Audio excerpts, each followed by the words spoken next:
In 1920s Cambodia, fighters would wrap their hands in rope, coat them with crushed glass, and battle to the death in dirt pits. These weren't underground fight clubs. This was Kun Khmer, Cambodia's national sport.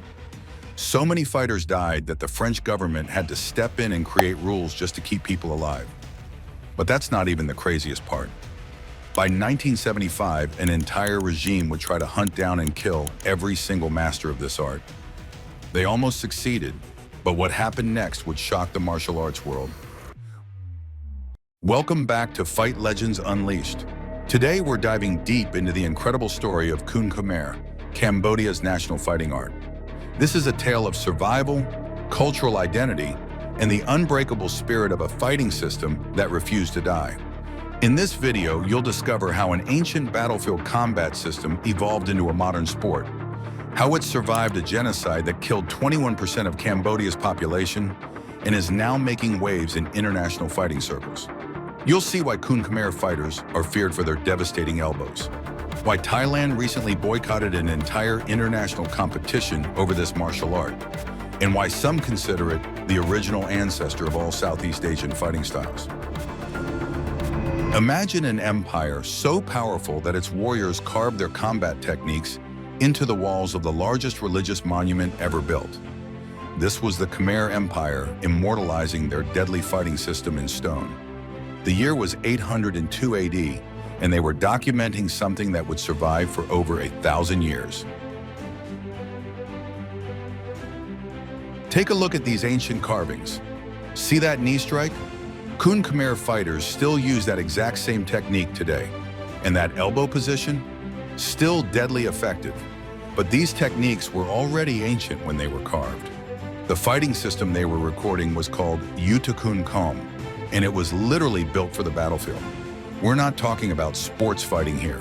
This was life or death combat that helped the Khmer Empire conquer most of Southeast Asia. These warriors were so effective that an inscription from the 7th century specifically praised their science of combating. But how did they create such an effective fighting system? Well, that's where things get really interesting. The ancient Khmers did something genius. They studied the animals around them. Living in the wilderness, they watched how tigers attacked, how monkeys moved, how cobras struck. They took these natural movements and turned them into fighting techniques. Think about this. In the 9th century, one king, Yasovarman I, was so skilled in their wrestling techniques that he could take on 10 strong wrestlers at once. We know this because they literally wrote it down in stone. And get this, they took this stuff seriously, like really seriously. They had actual laws about fighters. One ancient rule said, "The brave must be esteemed who has proven his courage in fights." They even had official boxing matches ordered by royal decree. Winners didn't just get glory, they got land. Yeah, win a fight, get a rice field. But here's what's really incredible. These weren't just random techniques that got lost in time. The moves you see carved into those temple walls, they're the same ones that would eventually evolve into what we now call Kun Khmer. Those ancient battlefield techniques, those animal movements, that warrior science, it all got passed down generation after generation. The walls of temples like Angkor Wat in Bayon are covered with these fighting scenes. They show arm locks, hand locks, and neck locks, techniques that modern Kun Khmer fighters still use today. It's like having a 1,000-year-old MMA instructional manual carved in stone. But the real question is, how did this ancient battlefield art evolve into the sport we see today? To understand how it became what it is today, we need to fast forward a few centuries to a time when this deadly art would face its first major transformation.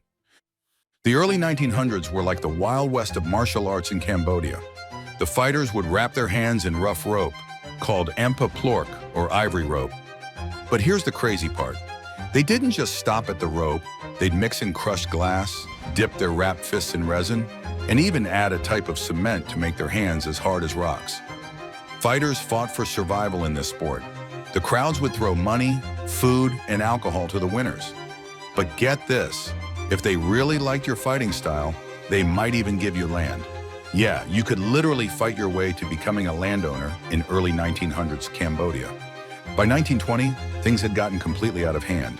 The death toll was climbing. Between 1920 and 1930, so many fighters were dying that the French colonial government had to make a choice. Either ban the sport entirely or find a way to make it safer. So the French did something unexpected. Instead of just shutting it down, they decided to revolutionize it. The French looked at this ancient killing art and thought, how can we turn this into a sport that won't fill up our morgues? They started by introducing things we take for granted today. Boxing rings replaced dirt pits, rounds were established, so fighters couldn't just go until someone died. And those deadly hand wraps, they were replaced with actual boxing gloves. The French created something entirely new. They took elements from Western boxing and combined them with traditional Kun Khmer. It was like a martial arts fusion experiment, and surprisingly, it worked. The death rate dropped, but the effectiveness of the fighting style remained. What happened next was unprecedented. The French started organizing tournaments where their boxers would face off against Kun Khmer fighters. By the 1930s, something remarkable was happening. Each government minister and high-ranking official had their own stable of fighters. Even the king got involved. There are stories of King Sisawat dominating these tournaments, proving that Kun Khmer wasn't just for commoners.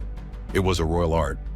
All those ancient traditions, the pre-fight rituals, the traditional music, the spiritual ceremonies, they preserved it all.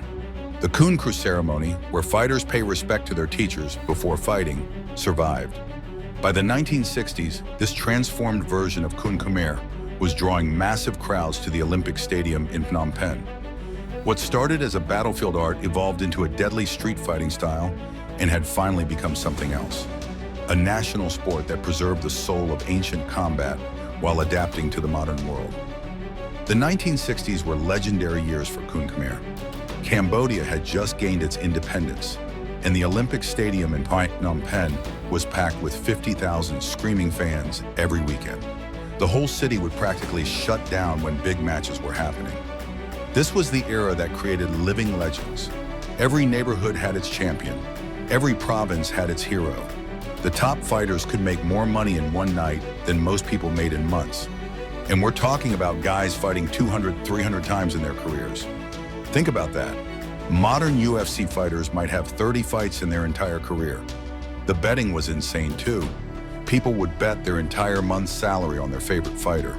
But nobody knew it at the time, but this golden age was about to come to a violent end.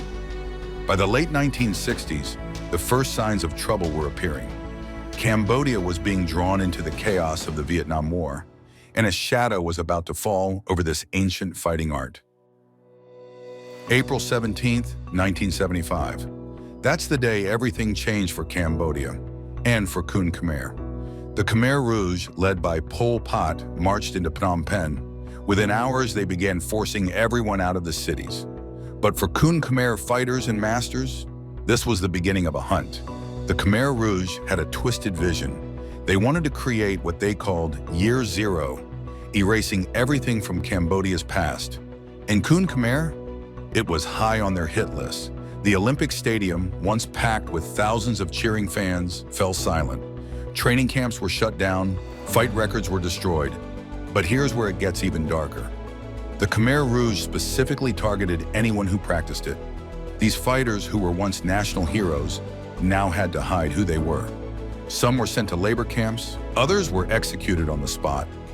The Khmer Rouge saw martial artists as threats, people who could teach others to fight back. The numbers are staggering. Out of Cambodia's population of 7 million, an estimated 1.7 million people died during those 4 years. Among them were countless Kun Khmer masters, taking with them generations of knowledge. Some survivors later told stories of teaching in secret, passing on techniques in whispers during breaks in the labor camps, knowing they'd be killed if caught. Many fighters had to make an impossible choice, reveal their skills and die, or hide their art and survive. Some pretended to be simple farmers. Others fled the country entirely. The few who managed to escape took with them whatever knowledge they could preserve, hoping that someday they could return and rebuild. For 4 long years, it looked like this ancient art might actually be wiped out forever. But in 1979, the Vietnamese invaded Cambodia and drove out the Khmer Rouge. And what happened next would prove that you can't kill a fighting spirit that survived for over 1,000 years. When the dust settled in 1979, Kun Khmer was barely alive. The few surviving masters were scattered, scared, and many were well into their 60s or 70s. The art that had been passed down for over 1,000 years was hanging by a thread. But that's when something incredible happened. One of these heroes was San Kim Shon, often called the father of modern Kun Khmer. After living in exile in America, he made a decision that would change everything. In 1995, he returned to Cambodia with one mission: to bring Kun Khmer back from the dead. The challenge was massive. San Kim Shon literally traveled across Cambodia, going village to village, searching for any surviving masters. When he found them, many were afraid to teach again. 30 years of oppression had left deep scars. But one by one, he convinced them that it was time to pass on their knowledge before it was lost forever. These old masters, some in their 70s and 80s, started teaching again. But their methods were old school, brutal training that tested both body and spirit. They weren't just teaching techniques, they were passing on a way of life that had almost been erased. By 2001, something remarkable was happening. With permission from the new king, Kun Khmer started making its way back into the mainstream. The first national Kun Khmer competition in 2006 brought together 300 fighters, many of them trained by those surviving masters who had hidden their skills during the dark years. But here's where the story takes an amazing turn. Kun Khmer didn't just come back, it came back stronger. Those 300 fighters in 2006, that number exploded. Today we're talking about over 70 boxing clubs across Cambodia, weekly televised events, international competitions. The art that almost died was now reaching audiences it had never reached before. Modern Kun Khmer kept its ancient traditions, the rituals, the music, the respect for teachers, but added new elements: professional rules, weight classes, international standards. It was tradition meeting innovation, and the result was explosive. The art that survived a genocide was now ready to take on the world stage. But first, it had to prove itself against other fighting styles. And that's where our story gets really interesting. While other styles snap their elbows, Kun Khmer fighters generate power from their hips. It's like throwing a baseball. The power comes from the ground up, through the hips, and explodes at the point of impact. And when you get hit by one of these, well, let's just say there's a reason why more Kun Khmer fights end by elbow than any other strike. A complete Kun Khmer fighter needs to master 4 types of strikes: punches, kicks, knees, and those legendary elbows. Then there's the clinch game, and this is where things get really technical. Now here's our story taking a controversial turn. In 2023, something huge happened at the Southeast Asian Games. Cambodia decided to call the sport Kun Khmer instead of Muay Thai, and all hell broke loose. Thailand boycotted the event completely. Why? Because this was about history, pride, and who could claim ownership of Southeast Asia's most famous martial art. See, Cambodia argues that Kun Khmer is the original source of all Southeast Asian fighting styles. They point to those ancient temple carvings, the historical records, and the fact that the Khmer Empire dominated the region for centuries. Thailand obviously disagrees. It's like a family argument that's been going on for hundreds of years, and neither side is backing down. But while politicians and officials argue about names, the fighters themselves are focused on something else entirely: survival. Most Kun Khmer fighters come from poor backgrounds, training 6 to 8 hours a day, 7 days a week. They're not in it for the glory, they're fighting to feed their families. And when I say fighting, I mean fighting a lot. Top kickboxers in Cambodia can have 200 to 300 fights in their career. That's more fights than most UFC champions have had in their entire lives. Until recently, these warriors were getting paid as little as $15 per fight. Today it's better. Experienced fighters can make up to $75, with stars earning $250 or more. Still not much by Western standards, but in Cambodia, it can make the difference between poverty and a decent life. Before every match, fighters perform a ritual called the Kon Crew.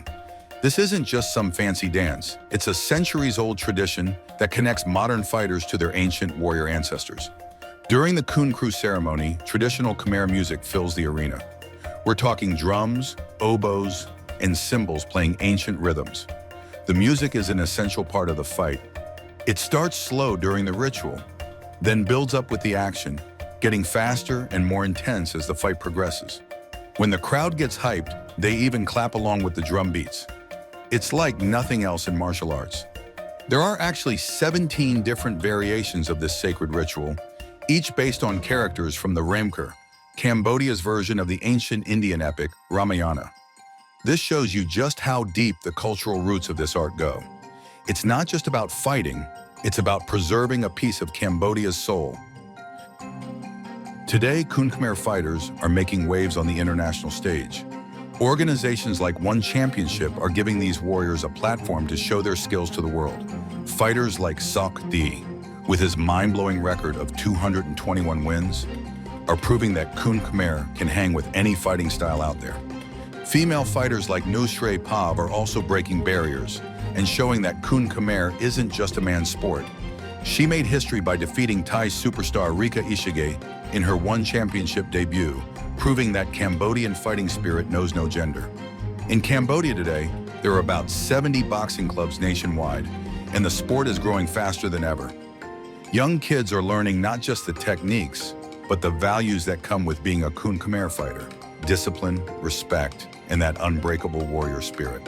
So where does Kun Khmer go from here? Well, Cambodia isn't playing around. The government has created a special committee to document and research the sport, aiming to get it recognized by UNESCO as an intangible cultural heritage. They're pushing for international recognition, building new training facilities, and supporting their fighters like never before. And here's something wild. In 2011, there were about 1,000 registered boxers from 78 martial arts schools. Today, that number has exploded. We're seeing Kun Khmer gyms opening up, not just in Cambodia, but in the United States, Europe, and Australia.